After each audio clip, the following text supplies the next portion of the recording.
Assalamualaikum, bumbu siap saji, masakan Palembang, siap santap pada dapur Ita Yudis.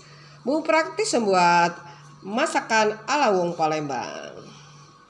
Ada banyak varian ya, ada bumbu brengkes ikan, bumbu brengkes tempoyak, dan bumbu pindang ikan. Nih, caranya gampang sekali ya. Mau masak ala wong Palembang, bikin brengkes, nggak perlu ribet. Nih bumbu siap sajinya. Bumbunya seperti ini ya. Tinggal kita aduk dengan ikan sampai tercampur rata, lalu kita bungkus dengan daun pisang. Kukus sampai matang. Praktis dan lemaknya. Dan ini ya, bumbu brengkes tempoyak ya. Seperti ini bumbunya.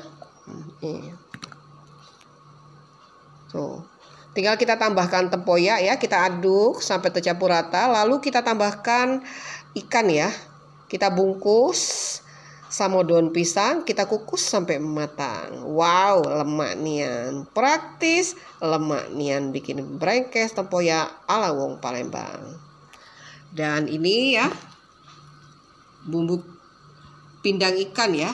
Nih, yang rasanya luar biasa. Pindang wong Palembang, asam, manis, pedas, lemak nian. Ini bumbunya ya. Tinggal kita aduk ya dengan ikan. Lalu kita didihkan air. Kita masukkan ikan dan bumbunya ya. Kita masak 10-15 menit ya sampai matang. Setelah itu kita tambahkan pelengkapnya, irisan nanas, daun bawang, tomat, dan kemangi. Pindang ikan siap dinikmatin, praktis dan lemak nian. Yang mau order silakan ya. Bumbu siap saji Ita Yudis. Hubungi Ita Yudis 0813 6770 2798. Ditunggu, terima kasih. Salam masakan wong Palembang, memang lemak nian.